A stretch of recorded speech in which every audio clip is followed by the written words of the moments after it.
Les damos la bienvenida a este primer capítulo del videocast del ICBIS para contarles las historias de la ciencia, la tecnología y la innovación desde el Instituto Distrital de Ciencia, Biotecnología e Innovación en Salud.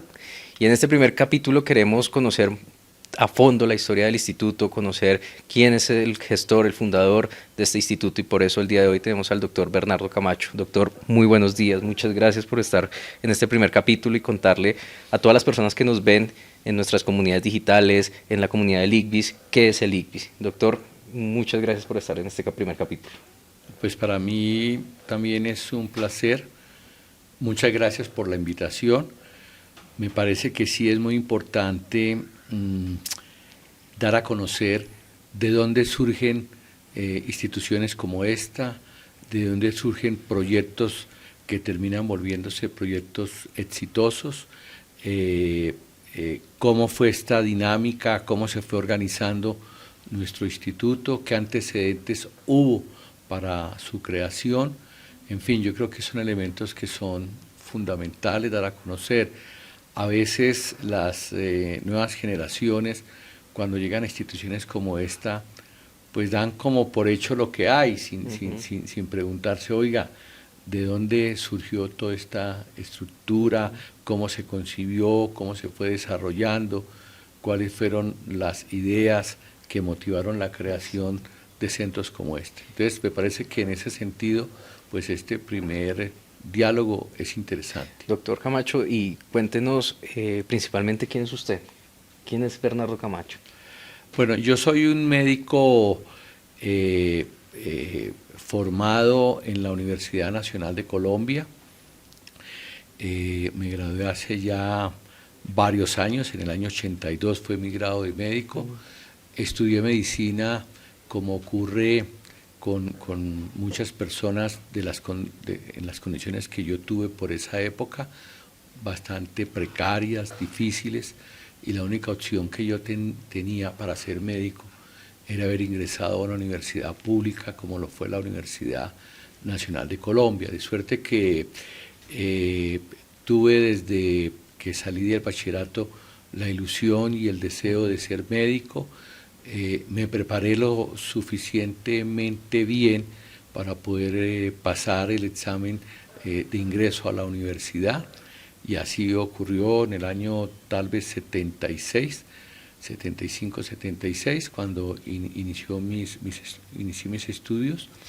Trabajé toda mi carrera, yo trabajaba de noche, y parte de mi trabajo a partir del quinto semestre de medicina fue vincularme a un banco de sangre aquí en la ciudad de Bogotá como técnico. Entonces yo hacía cada tercera noche unos turnos en el tema de la sangre, y así con este trabajo logré pues culminar mis estudios de medicina, y ahí fue donde me di cuenta de la importancia que este tema de la terapia transfusional o hemoterapia, como hoy se denomina, tiene en el ámbito de las ciencias clínicas. ¿Cuál fue su gran interés, digamos, en las aulas de la Universidad Nacional, empezar a trabajar en este tema de la transfusión sanguínea? ¿Cómo fue ese primer contacto con este banco de sangre donde ingresó a trabajar?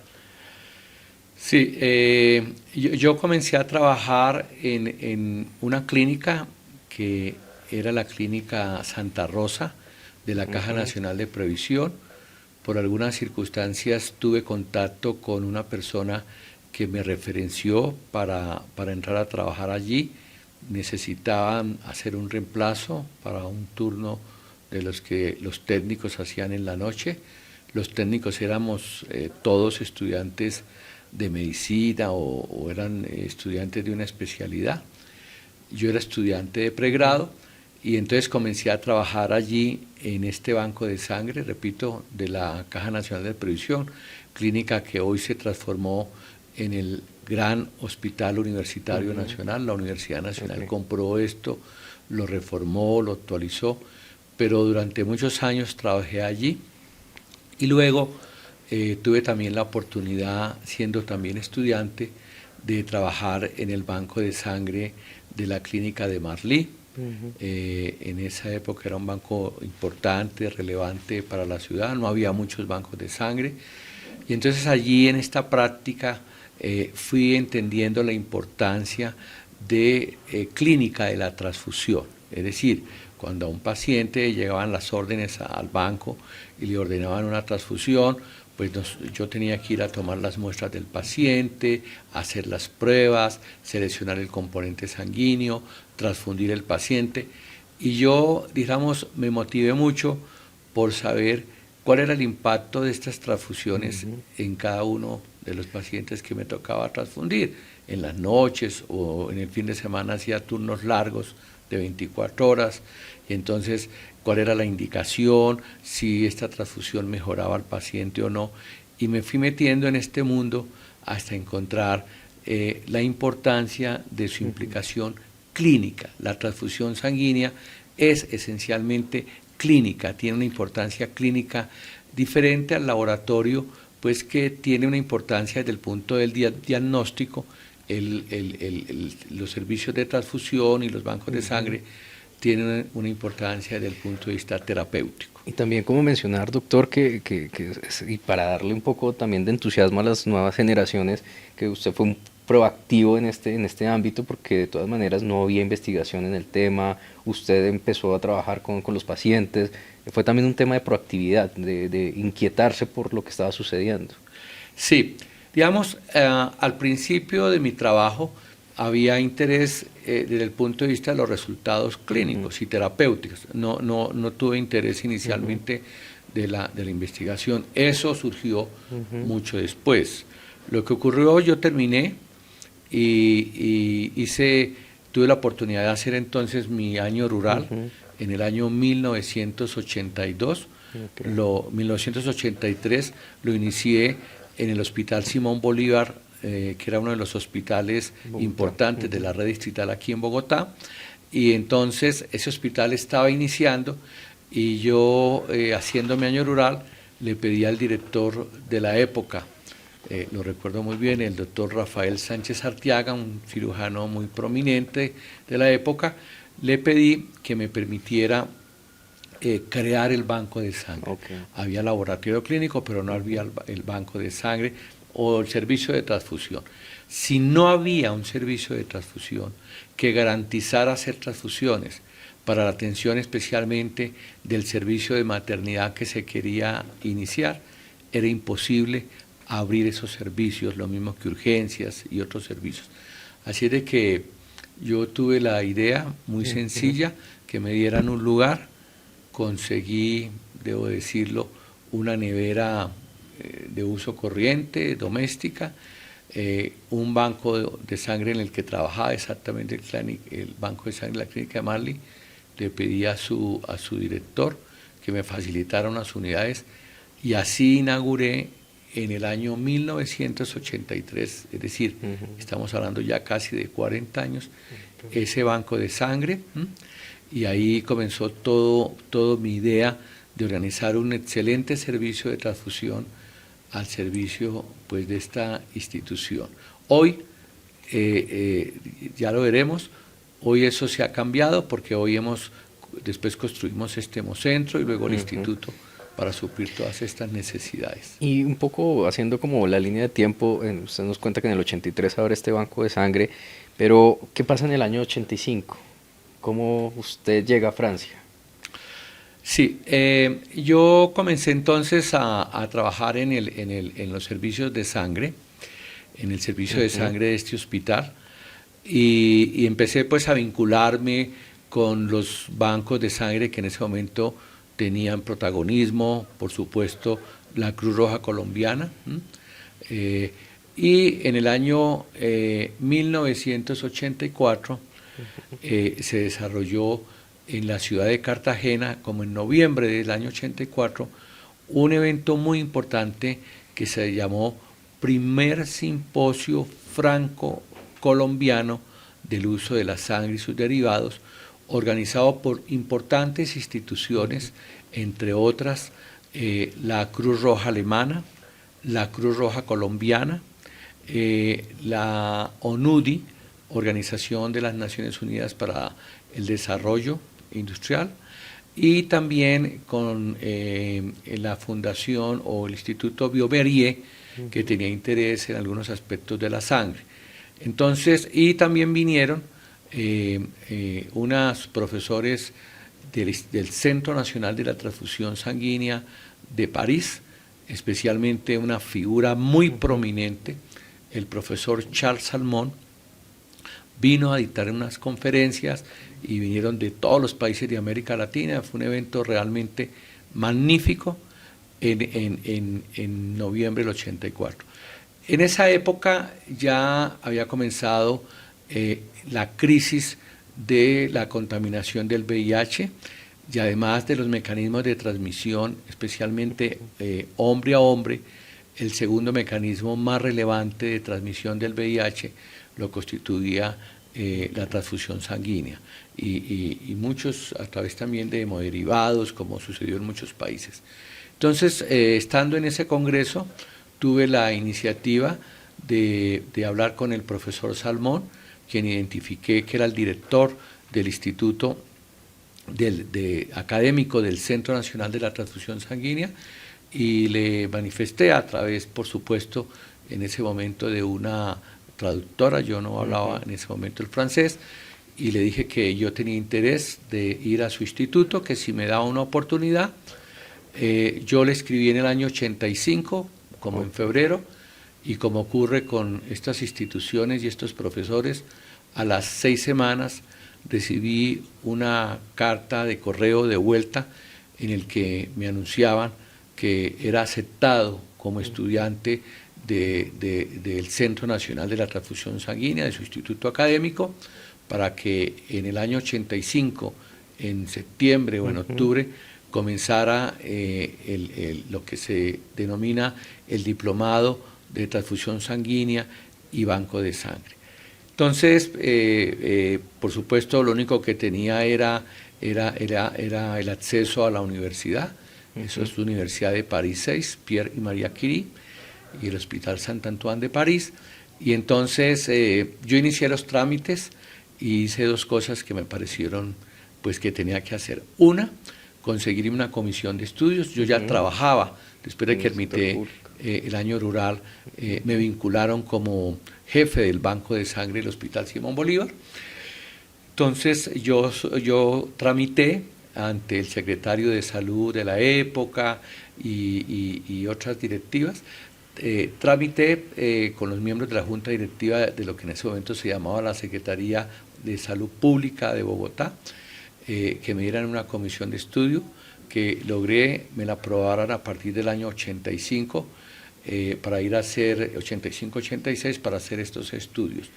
Y lo otro que hice también, que me pareció importante porque tenía esa información, era conseguirme una beca de la Organización Mundial de la Salud para que me becaran y me pagaran los tiquetes, me pagaran mi estadía por casi un año en París, y todo eso lo pude lograr. ¿Cómo? Conversando, buscándome, llegué incluso, no pude hablar directamente con el ministro de Salud de la época, en el año 1985, pero recuerdo muy bien que pude acceder al doctor Ricardo Galán, que ya no vive, que era el secretario general del Ministerio de Salud, y fui a hablar con él y le dije: yo soy fulano de tal, yo trabajo en un banco de sangre, el VIH está contaminando las transfusiones, yo tengo oportunidad de estudiar este tema en Francia, necesito que ustedes me ayuden para tener una beca y poderme sostener entonces ese año en el Instituto del Centro Nacional de la Transfusión Sanguínea de París. Todo eso lo logré, conseguí mi comisión de estudio para poder en ese año sostener mi familia, si no, no podía, y además conseguí los recursos, que fueron muy buenos recursos, para poder yo vivir en París y dedicarme a estudiar.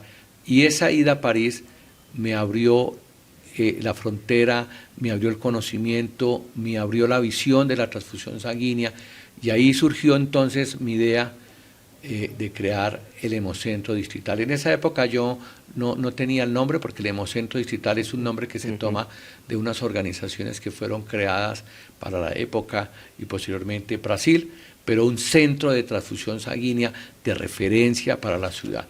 Entonces yo propuse todas estas ideas y me accedieron, y cuando vine de esos estudios, continué luego en el Simón, y años más tarde, en este relato, en la primera administración del alcalde Mocus en Bogotá, con la doctora Beatriz Londoño, que fue una muy importantísima secretaria de salud, que le dio un perfil muy técnico desde entonces a esta institución, Secretaría de Salud.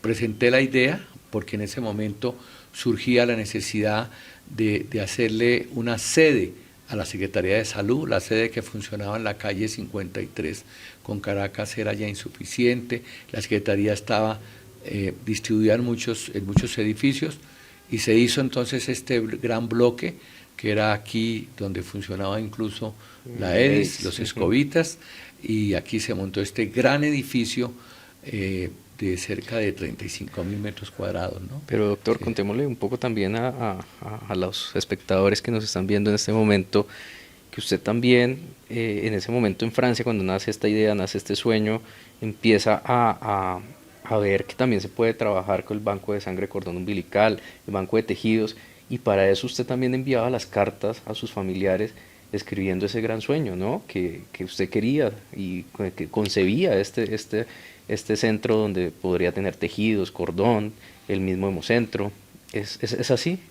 Sí, dijéramos, la estancia en París me dio sobre todo la visión de la transfusión sanguínea, principalmente. Porque cuando yo salí en el año 85 y luego regresé, lo que tenía Bogotá era unos hospitales, varios, públicos, distritales, cada uno con su banco de sangre, y cada uno, debo decirlo, con su alta ineficiencia. Y yo voy a un país que tiene centralizada la transfusión sanguínea, los centros regionales de transfusión, el gran centro nacional, con altos niveles de automatización para la época. Hoy son mucho más adelantados, pero ya había un nivel de automatización, una promoción de la donación voluntaria altruista de sangre en la población. Y yo dije, siempre me lo pregunté, después hice muchas visitas a muchos lugares del mundo y dije, ¿por qué no hacer esto en Colombia? Yo me tengo que proponerlo hacer. Entonces, la idea de hacer de este gran centro, pues sí surgió. No tenía en ese momento el enfoque de tejidos, del banco de tejidos, ni el enfoque del banco de cordón. Esas ideas vinieron posteriormente, cuando hacemos esta estructura inicialmente. Cuando se construye este edificio del centro distrital y el bloque hemocentro, es un edificio de 4 pisos, de cerca de 7.500 metros cuadrados. Cuando se construye, yo presento la idea de hacer el edificio para hacer un gran centro de referencia de la sangre para el distrito, denominado el hemocentro, y también el banco de tejidos. Y así pues es que el 1 de marzo del año 2001, fíjense cómo son las evoluciones y los tiempos. Yo voy a estudiar en el 85-86, pasaron unos 10 años hasta el 96, cuando la administración del alcalde Mocus, la doctora Beatriz, presentamos el proyecto. El proyecto duró como 3 años de construcción, y el 1 de marzo del año 2001 damos inicio entonces a la operación. Yo inicio con 22 personas. Se creó un modelo muy interesante para arrancar el banco de sangre como un banco centralizado y regionalizado. Es decir, cerramos los bancos de sangre de los hospitales y creamos un solo banco, con la premisa de crear un banco altamente tecnificado, automatizado, con nuevos criterios de calidad. Fue algo muy interesante eso. ¿Cómo ingresa, por ejemplo? Hay una historia muy bonita de la primera unidad móvil que usted también, pues con ese conocimiento que tenía y que trajo, adquirieron la primera unidad móvil en el hemocentro, que eso también es un hito para los bancos de sangre acá en Colombia. Sí, digamos, se construyó un perfil técnico y científico de cómo debía operar este banco de sangre.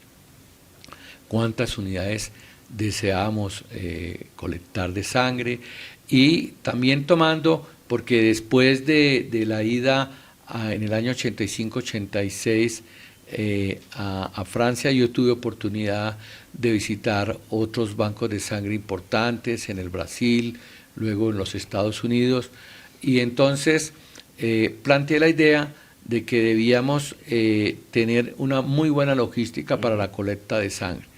Entonces presenté la idea también a la Secretaría Distrital de Salud de la época, en el año 1998-99, ya estaba en construcción este edificio, de traer la primera unidad móvil de donación de sangre. Esa unidad yo había tenido oportunidad de verla en alguno de los congresos de la Asociación Americana de Bancos de Sangre, de los tantos que hacen anualmente.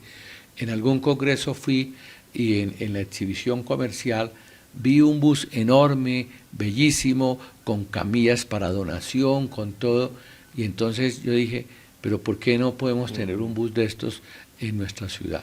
Y me propuse la idea de presentarle a la administración y de conseguir los recursos, de importar, como lo hicimos desde la Florida, un bus que todavía está activo, muy bueno, lleva ya más de 22 años, 21 o 22 años en operación, y entonces empezamos a concebir unas maneras distintas de logística para la colecta de sangre. El bus lo continúa, lo tenemos en muy buenas condiciones desde hace 22 años, miles de unidades de sangre hemos colectado.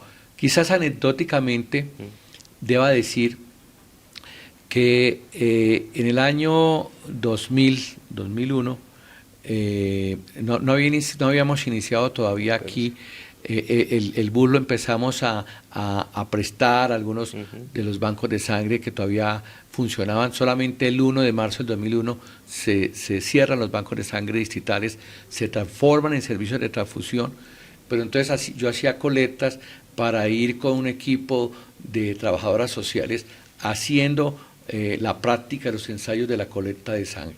Hubo ese gran terremoto del eje cafetero y ahí nos tocó inaugurar la unidad. Yo recuerdo que llevamos esa unidad que tenía un mes o 2 meses de haber llegado a Colombia, la llevamos a la plaza, a uno de los sitios de Unicentro, de los parqueaderos, y lo recuerdo porque estuve allí presente. En 2 días colectamos 1.600 unidades de sangre. En ese momento invité a la Fundación Santa Fe, a la doctora Nora de Merino, que colocamos una carpa, colocamos camillas, la unidad nuestra. Y como si lo estuviera viviendo ahora, filas de 6, 7, 8 cuadras y esperas de 3 y 4 horas de la población, como un gesto de solidaridad para donar sangre. Entonces esta sangre que nosotros colectamos con ocasión de ese tremendo terremoto del eje cafetero, esas 1.600, muy buenas partes de estas unidades las llevamos a los distintos centros hospitalarios donde fueron llevados las personas que tuvieron graves lesiones y que fueron atendidas. Así es de que ahí probamos esa unidad móvil de donación. Después compramos otras unidades. Sí. Hasta el momento tenemos una historia de proactividad, de gestión, de solidaridad, pero también de perseverancia, porque son muchos años para tener los diferentes proyectos, de resistir pues también que hay caídas, pero también uno de esas caídas pues va fortaleciéndose. Pero hay algo que fortalece la creación del instituto y es la gestión de recursos de regalías, que también es formular proyectos, estar detrás de todo este tiempo del sistema de gestión de ciencia y tecnología, que es un poco arduo el trabajo.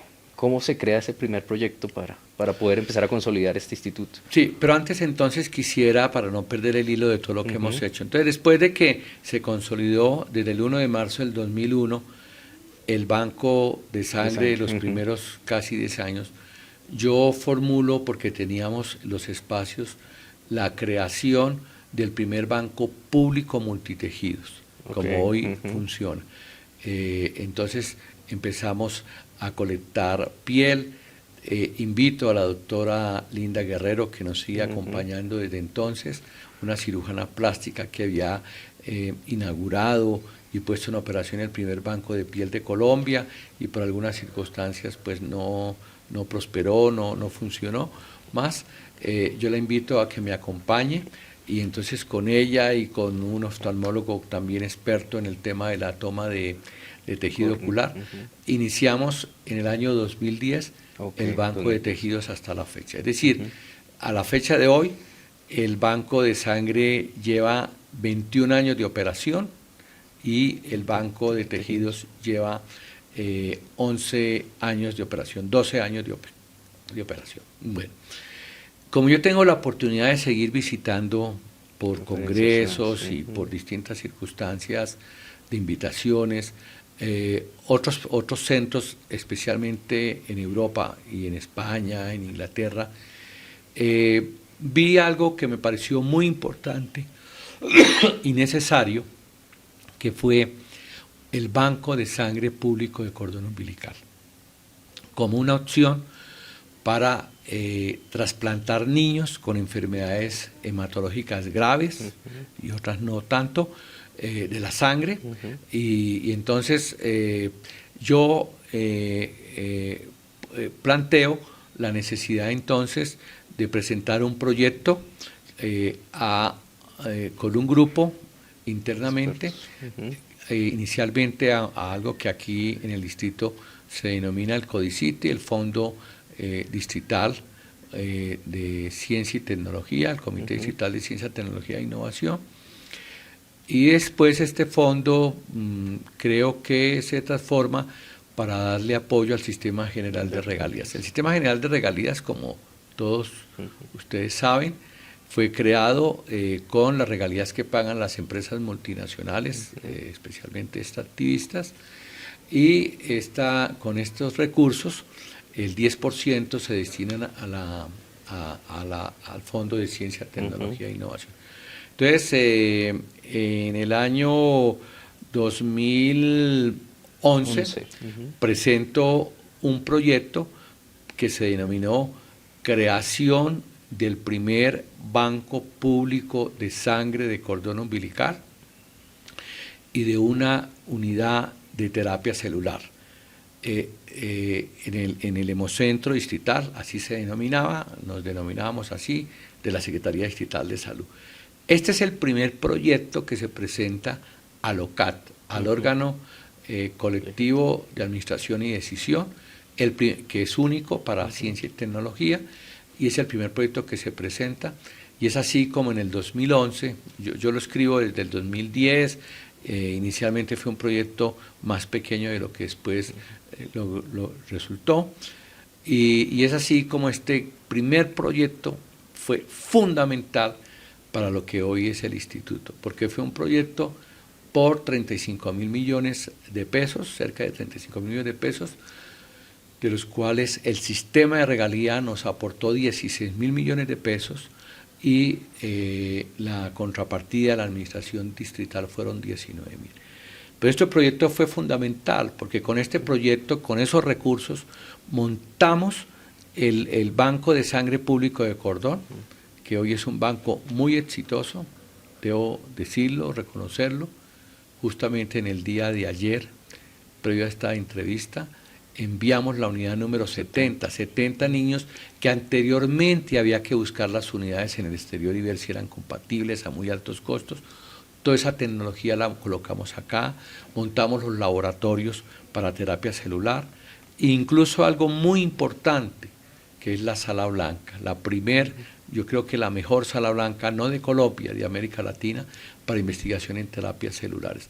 Con esos recursos que nos dieron, también contratamos investigadores, compramos equipos de alta tecnología, pagamos estudiantes de maestría, publicaciones científicas, reactivos, se montó una operación, todo el andamiaje para colectar más de 10.000 unidades de sangre de cordón umbilical, que es un trabajo logístico realmente complejo, y de esas unidades de cordón umbilical seleccionar las que hoy están seleccionadas, más de 1.300 para trasplantes de alta resolución, con alta calidad, y otras 3.500 para investigación.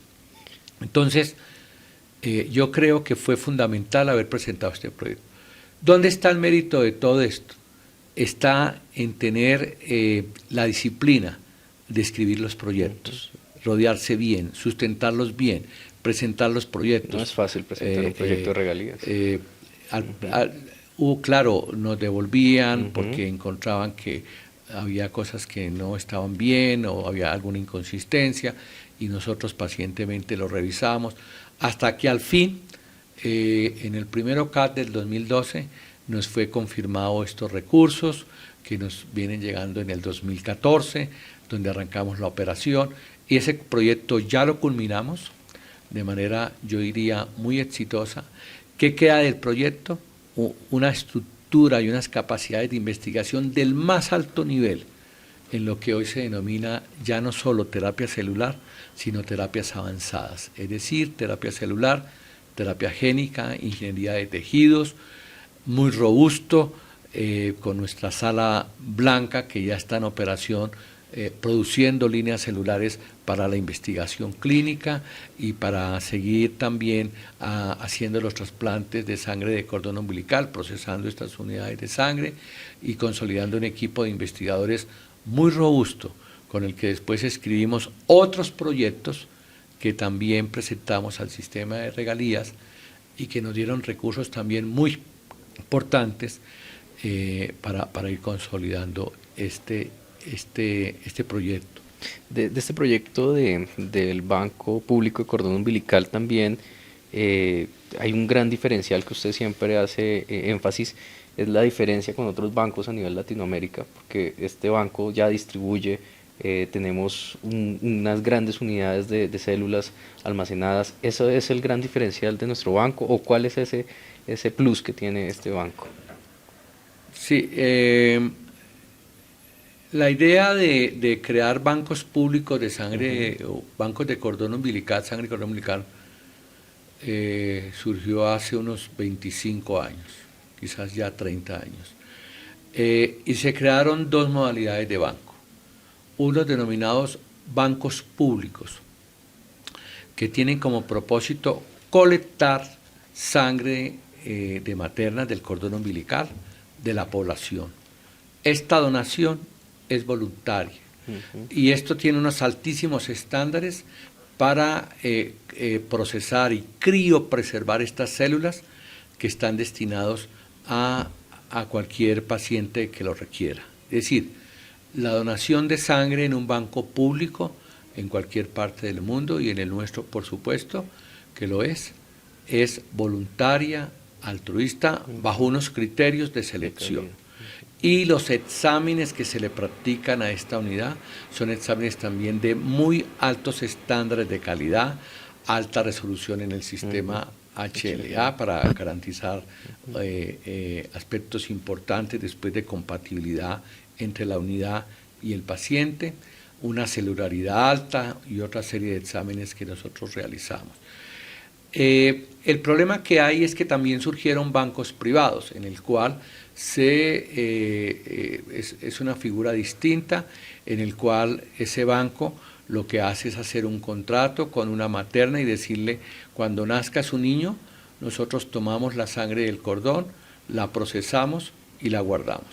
Pero esa sangre está destinada para su hijo, no está destinada para la población. El problema que ha habido, esto ha tenido muchas consideraciones de tipo técnico y sobre todo ético, por varias razones. Primero, porque hoy se sabe que algunas de las enfermedades graves de la sangre para las cuales está indicada el trasplante está en la impronta genética de los individuos, ¿sí? Entonces no tiene sentido que un niño que han donado su sangre 5 o 10 años atrás y le da una leucemia o un linfoma o una enfermedad de estas, pretendan con la sangre del mismo niño hacerle un trasplante, cuando se sabe que esa sangre ya tiene características genéticas que van a conducir años posterior a generar una enfermedad hematológica de este tipo u otra enfermedad hematológica. Entonces, no tiene mayor utilidad y fundamento esto. Lo segundo, pretender que las maternas, en el momento en que van a tener sus niños, su bebé, se les induzca un poco bajo el sofisma de un seguro biológico a que hagan un contrato que se les va a procesar y se les va a conservar, pues me parece no ético, no es correcto. El uso es mínimo y lo peor es que no todos los bancos que están en operación cumplen con los rigurosos criterios que cumplimos los bancos públicos de cordón para tener la celularidad adecuada. ¿Qué quiere decir? Y debo decirlo con claridad. Más o menos nosotros, de 10 maternas seleccionadas, eliminamos 8 o 9. Solamente una o dos de 10 maternas ya seleccionadas cumplen, cuando tomamos la sangre de cordón, con los criterios científicos y de calidad para poder preservar esas células y que puedan ser útiles para hacer un trasplante. Entonces uno se pregunta, tantas opciones de tomar muestras de sangre de cordón y no eliminar ninguna para simplemente no se sabe qué es lo que van a criopreservar, no nos parece desde el punto de vista ético y científico lo correcto. Los bancos públicos de cordón umbilical son bancos al servicio de la sociedad, del paciente que los necesite. Allí la sangre de cordón no tiene dueños, no tenemos contrato con nadie. En cambio, los bancos privados que hay, pues son bancos que son con un contrato específico, para un propósito específico, que muy pocas veces se cumple. Doctor, haciendo un poco de resumen, teníamos banco de sangre, banco de tejidos, banco público de sangre de cordón umbilical. ¿Qué pasa en el 2015? Nace una unidad de investigación científica en el instituto. Bueno, digamos, suceden varias cosas. Nosotros estábamos trabajando aquí al interior de la Secretaría Distrital de Salud y para poder operar el banco de sangre y el banco de tejidos, pues se hicieron unos convenios interadministrativos con algunos de los hospitales de la red para poder darle apoyo administrativo y financiero a esta gestión que hacíamos desde el interior de nuestra institución. Pero esto representaba muchas dificultades, no permitía el desarrollo que el instituto necesitaba. Y en la administración anterior, en la administración del alcalde Enrique Peñalosa, se propuso crear un instituto, como lo denominamos hoy, un instituto distrital de ciencia, biotecnología e innovación en salud. Muy comenzando la administración, se hizo una reforma y una reorganización al sistema de atención y de esa manera en el 1 de marzo también del año 2017 inicia operaciones. A finales del 16, después de que el Consejo de Bogotá, a través del acuerdo 641 del 2016, aprueba o le autoriza a la administración crear este instituto y le autoriza y le dice cómo debe ser su gobernanza, cuáles son sus funciones, le señala algunos aspectos de sostenibilidad financiera, etcétera, etcétera. Creamos este instituto, se crea este instituto en reemplazo de lo que se llamaba el Hemocentro Distrital, y entonces este instituto emerge como una corporación mixta, público-privada, pero debo señalar que el componente privado corresponde a centros académicos, a algunas de las mejores universidades de este país, a la Universidad Nacional, que es pública, pero no es del distrito, a la Universidad de los Andes, la Universidad Javeriana, Universidad del Rosario, Instituto Nacional de Cancerología y la Secretaría de Salud y las 4 subredes en que, con el acuerdo 641, se organizó el sistema hospitalario de la ciudad. Con esta organización, repito, público-privada, pero sin ánimo de lucro, se inicia operaciones el 1 de marzo. Muy interesante porque el 1 de marzo del 2001 iniciamos Hemocentro, 1 de marzo del 2017 inicia operaciones nuestro instituto como una entidad de ciencia, tecnología e innovación, con autonomía administrativa, financiera, personería jurídica propia, y a partir de este año, del año 2017, comienza una nueva etapa maravillosa para el instituto de desarrollo científico. Antes de esto, ya habíamos presentado el proyecto para crear el Registro Nacional de Donantes de Progenitores Hematopoyéticos, que complementaría el proyecto de sangre de cordón umbilical, y que hoy ya lo finalizamos y está en curso. Estamos en todo el ajuste de creación de este registro para conseguir donantes, para obtener células para trasplantes de enfermedades graves, no solamente hematológicas, sino otro tipo de enfermedades.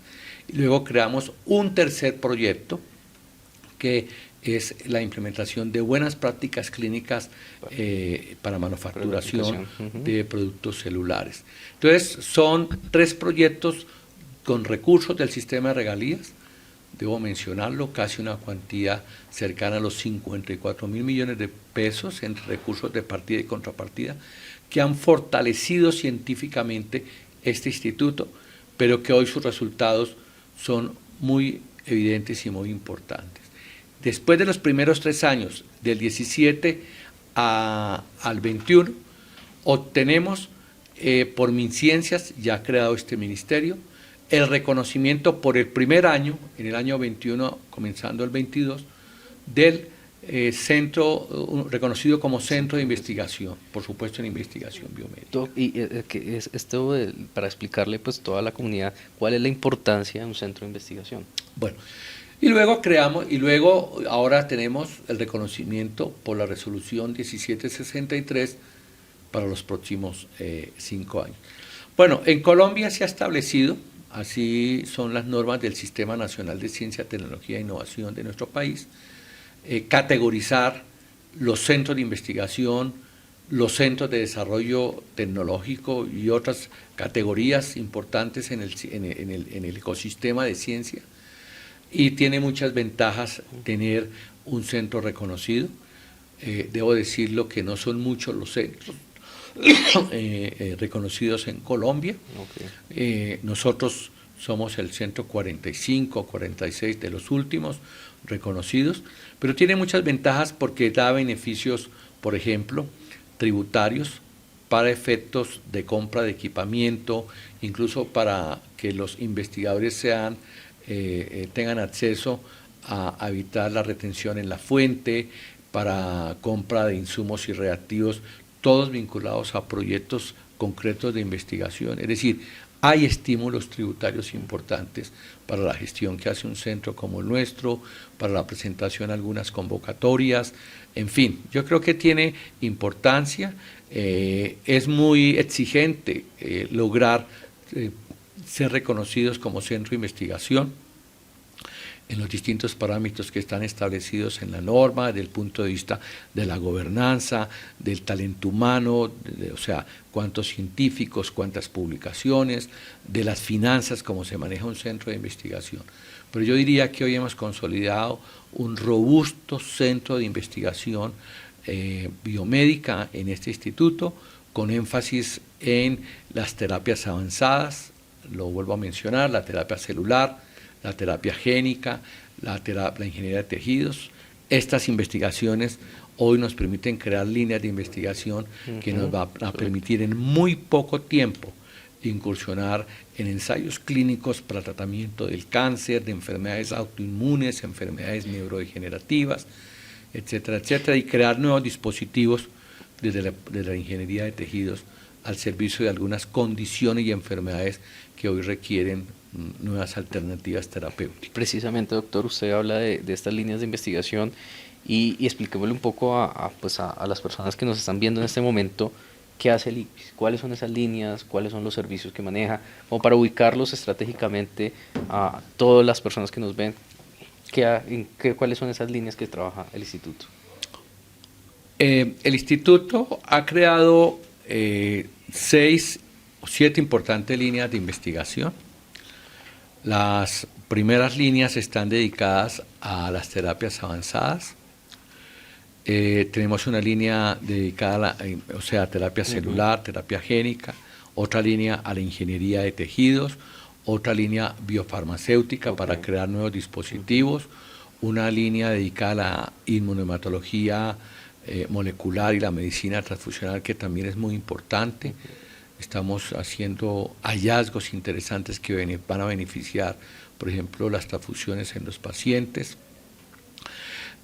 Y tenemos unas líneas nuevas de investigación, como es apropiación social de la ciencia y del conocimiento, que nos parece muy relevante en la construcción de una sociedad del conocimiento, y también todo un punto de estrategias para el fortalecimiento de nuestro instituto como un actor del Sistema Nacional de Ciencia, Tecnología e Innovación.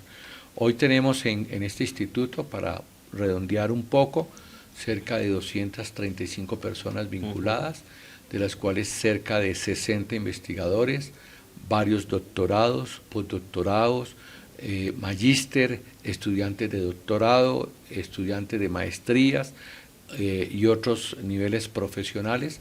Repito, cerca de 60 conforman, entre otras cosas, un grupo de investigación que formé hace unos 12 años, denominado GINTIC, Grupo de Investigación en Medicina Transfusional, Tisular y Celular, que hoy está en la categoría de Grupo A1 de MinCiencias, o sea, una categoría muy alta, y que también estar en esta categoría trae enormes beneficios para convocatorias que algunas agencias presentan y que piden como requisito estar en el grupo A o en el grupo A1. Entonces, con toda esta plantilla de investigación, con estos laboratorios modernos que hicimos con los recursos del sistema de regalías, con un norte claro de las líneas de investigación, con algo que también ha sido muy importante, y es que hacemos un enorme relacionamiento nacional e internacional, tenemos convenios con muchas universidades de Colombia y fuera de Colombia, con muchos centros de investigación de Colombia y fuera de Colombia, con muchos centros clínicos y otras organizaciones.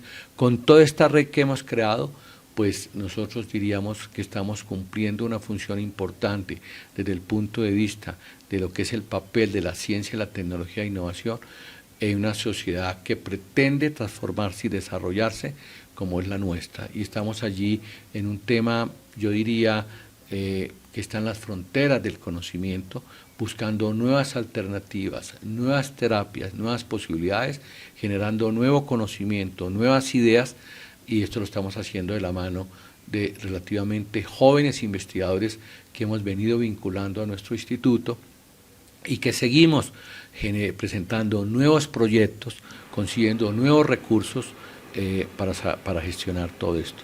Debo señalar y reconocer que particularmente en esta administración hemos recibido de la alcaldesa Claudia López y del doctor Alejandro Gómez como secretario de Salud un apoyo muy importante, porque hemos logrado conseguir, también por supuesto con el apoyo del Honorable Consejo de Bogotá, transferencias que hoy se nos están dando al instituto y que fortalecen sus recursos financieros. Nosotros básicamente tenemos 4 fuentes de recursos financieros con que se gestiona nuestro instituto, que me parece importante señalarlo. La primera son rentas propias. Nosotros, por el procesamiento de la sangre, que cada vez lo hacemos en mayor escala y que tenemos plenamente cubierta con la sangre de mejor calidad del país y tejidos humanos, tenemos allí unos recursos que recibimos anualmente. Tenemos recursos de transferencias que se han vuelto recursos muy valiosos y muy importantes para mantener y desarrollar todas las estrategias de investigación de nuestro instituto. Tenemos convenios con la propia Secretaría de otros proyectos y también recibimos recursos de convocatorias de MinCiencias en puntos específicos.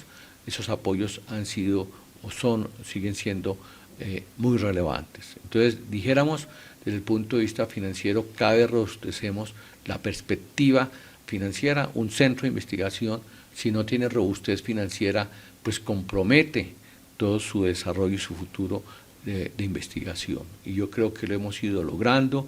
Tenemos un equipo de investigadores que ya se ha venido consolidando en nuestro instituto de manera importante y unas capacidades de investigación también muy valiosas. También puedes reconocer todo el equipo de colaboradores que trabajan día a día en las calles, que trabajan en rescates, doctor, y le quería preguntar por todo este equipo que hacen del instituto trabajar como es el lema, pasión por la ciencia y la vida.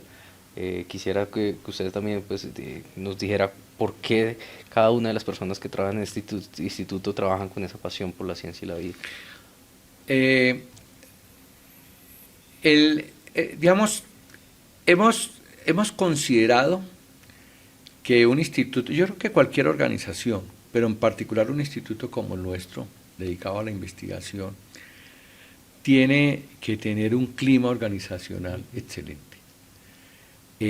Tiene que tener un clima organizacional que sea inspirador, que sea motivador.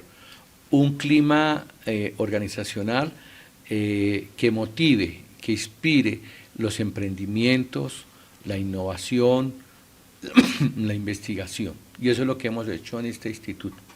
Entonces, como parte de todos los ejercicios, y hemos creado unos mecanismos y unos estilos muy interesantes en el instituto, de lo que hoy desde el punto de vista de la teoría organizacional se denomina el liderazgo colectivo, ¿no? Es decir, aquí hemos identificado, y aquí no hablamos de jefaturas, de cosas de este, sino hablamos de líderes, de gestores que identificamos porque además de sus conocimientos, su experiencia y su trayectoria, tienen condiciones personales que los hace ser influyentes en sus grupos de trabajo. Entonces, en el banco de sangre, banco de tejidos, en el registro de donantes, en terapias avanzadas, en ingeniería de tejidos, aún en los grupos financieros y administrativos, tenemos esos líderes y gestores. Y entonces, de manera conjunta, en estos últimos meses, nos propusimos crear algo fundamental para el instituto, que es el Plan Estratégico Institucional, que está con un horizonte al 2025 y una mirada al 2030. Nosotros ya tenemos exactamente definido cuáles son las metas estratégicas que tenemos diseñadas al 2025, cuáles son las actividades, qué es los indicadores, cómo vamos a trabajar. Es más, hemos ido construyendo los presupuestos que vamos a requerir en los próximos años. Así, es un proceso también de planeación estratégica muy juicioso y cuidadoso. Y este proceso lo hemos hecho de la mano de cada uno de los miembros de estos gestores y todo el equipo. Y eso se lo comunicamos a todo el personal de la institución. También nos forjamos crear el lema con el que se identifica este instituto y después de varios ejercicios llegamos a este bellísimo lema, pasión por la ciencia y la vida. El equipo, especialmente de científicos, somos un grupo muy apasionado por los temas de la ciencia. La ciencia requiere pasión para poderla desarrollar, pero también lo que respalda hacer ciencia en un instituto como el nuestro es quizás el valor y el don más importante que tenemos los seres humanos, que es la vida. Somos profundamente defensores de la vida y todas aquellas cosas que la afecten, especialmente desde el punto de vista biológico, pues es objeto de nuestra investigación. El cáncer, las enfermedades autoinmunes, las enfermedades neurodegenerativas y otro tipo de afectaciones a la salud, y preservar la salud y con ello incluso en algunos casos preservar la vida es un propósito que nos hemos propuesto en este instituto.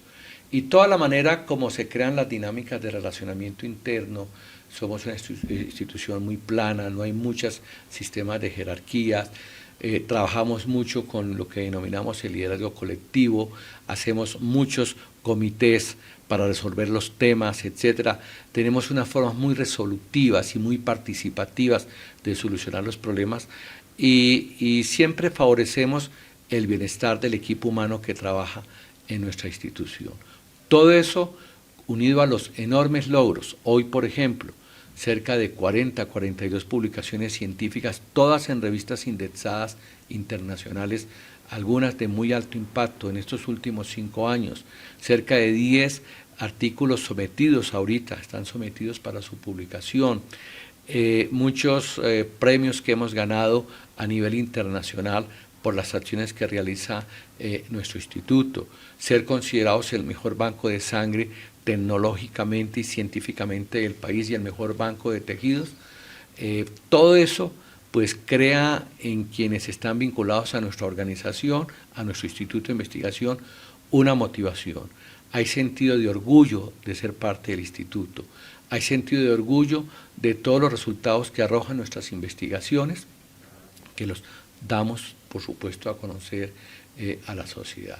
Y esa es la manera, o sea, con un inmenso respeto que permanentemente fortalecemos y creamos en las relaciones entre nuestros miembros para tratar las diversas dificultades que tenemos. No quiere decir que sea una organización perfecta, no quiere decir que sea una organización que no tenga en algunos momentos una u otra dificultad. Lo que pasa es que hemos aprendido a resolver esas dificultades con el equipo humano que hoy hace parte de nuestro instituto. Y cuando la gente hace parte de esas resoluciones, tiene sentido de pertenencia, tiene sentido de compromiso.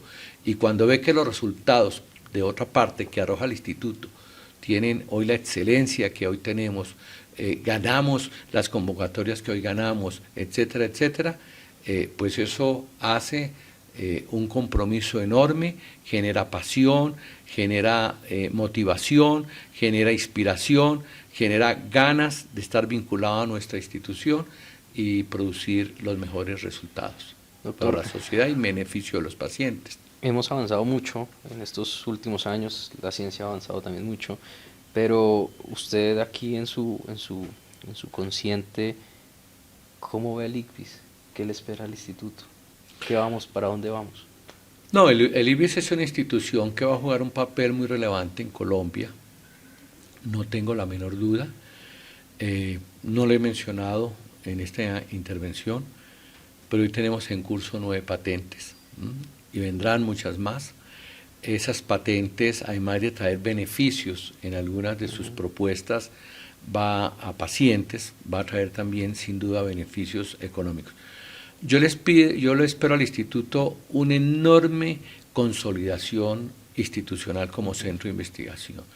No tengo la menor duda que en el campo que nos ocupamos nosotros de las terapias avanzadas, tendremos un lugar relevante en el mundo. Ya lo empezamos a tener. Ya empezamos a tener un relacionamiento a igual con pares de los mejores centros de investigación en Estados Unidos y en Europa. Entonces lo que va a suceder con este instituto es seguirse consolidando, seguir dando los resultados, generando nuevo conocimiento, nuevas terapias, nuevas alternativas, nuevos beneficios, seguir formando investigadores, haciendo publicaciones que en algunos casos son nuevos conocimientos.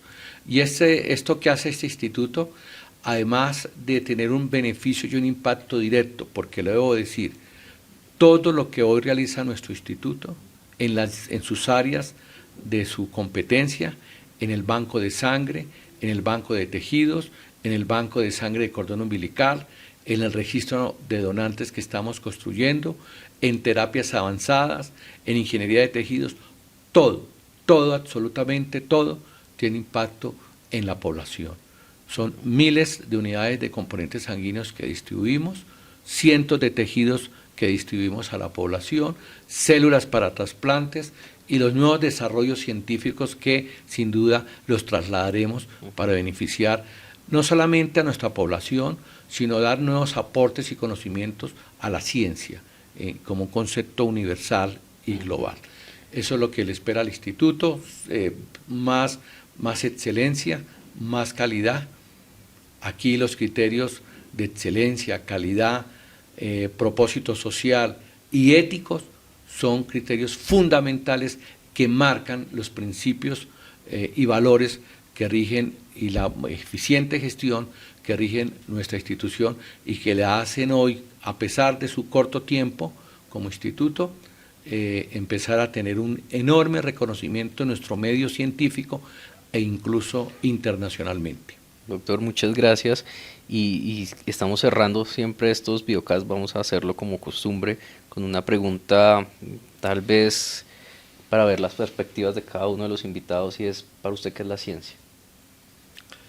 Bueno, la ciencia es una forma como se busca la verdad, se busca cuáles son aquellos mecanismos que regulan la naturaleza, que regulan la biología, que regulan las dinámicas de la biología humana, de las enfermedades.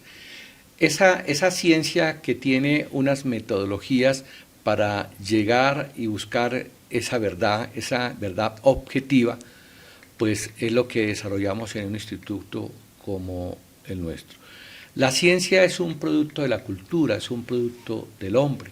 La ciencia es una de las grandes producciones de la humanidad y la ciencia es lo que ha transformado particularmente y ha desarrollado en los últimos años el mundo.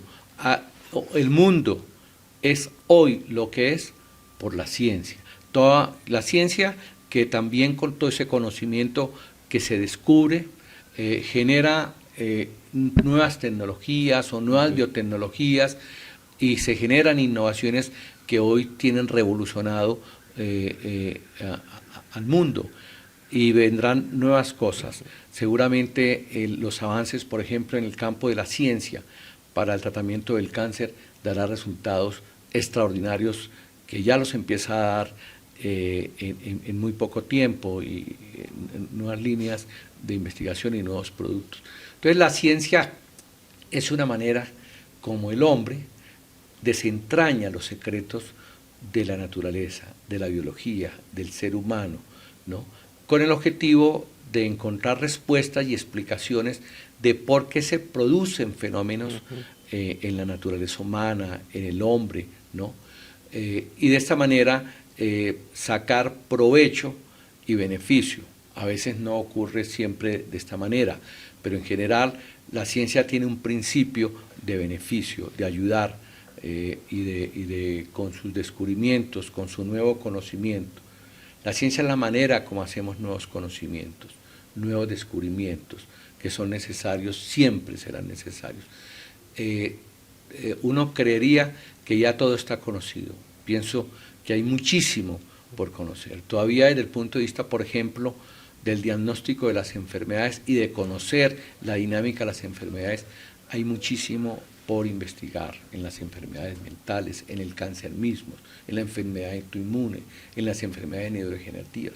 Pero no solamente desentrañar los mecanismos como se produce, dar explicaciones a ello, sino incluso buscar mecanismos de intervención, por ejemplo hoy a través de lo que se llama la medicina o la investigación, la medicina de precisión y personalizada, que es un nivel ya muy profundo, molecular, de poder identificar en cada individuo qué es lo que ocurre, que explica una enfermedad y cómo podemos también de manera individual y con precisión hacer una intervención para corregir. Ese es el mundo maravilloso de la ciencia, como un concepto global. Lo he explicado más en términos del campo en el cual me ocupo, que es en el campo de la biología humana,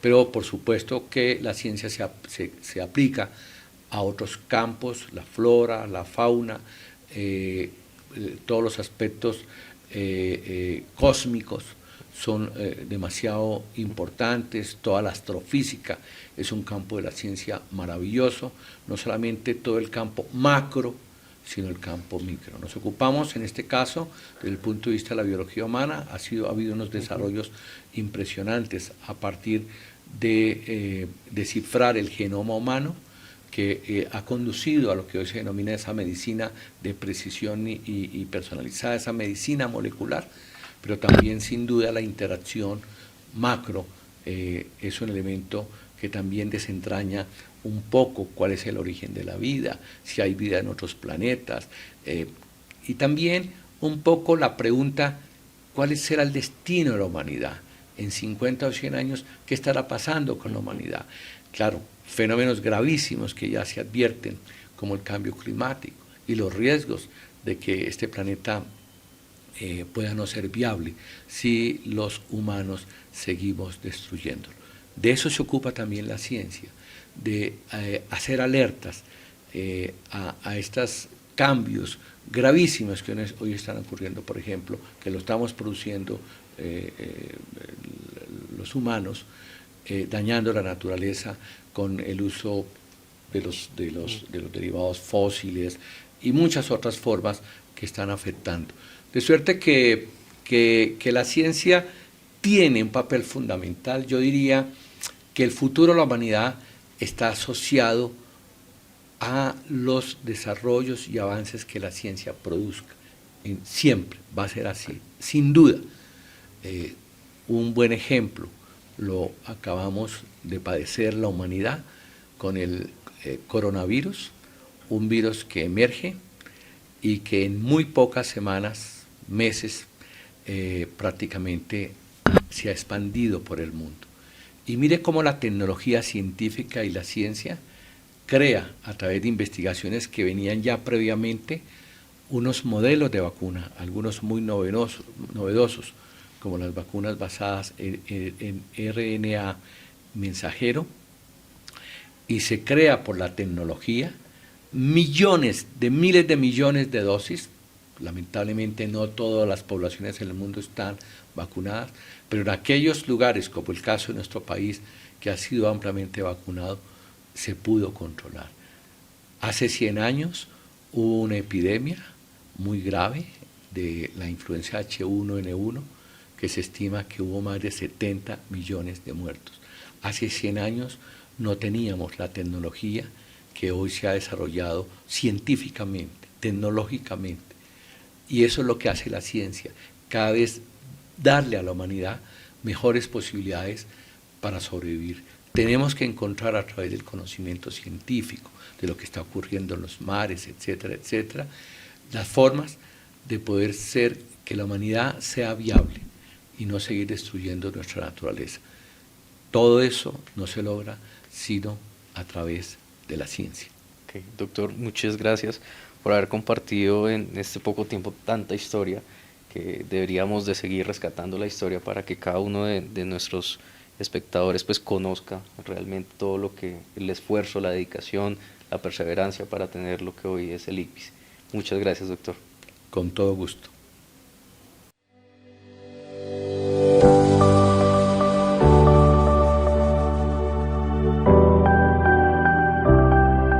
ICBIS, Instituto Distrital de Ciencia, Biotecnología e Innovación en Salud.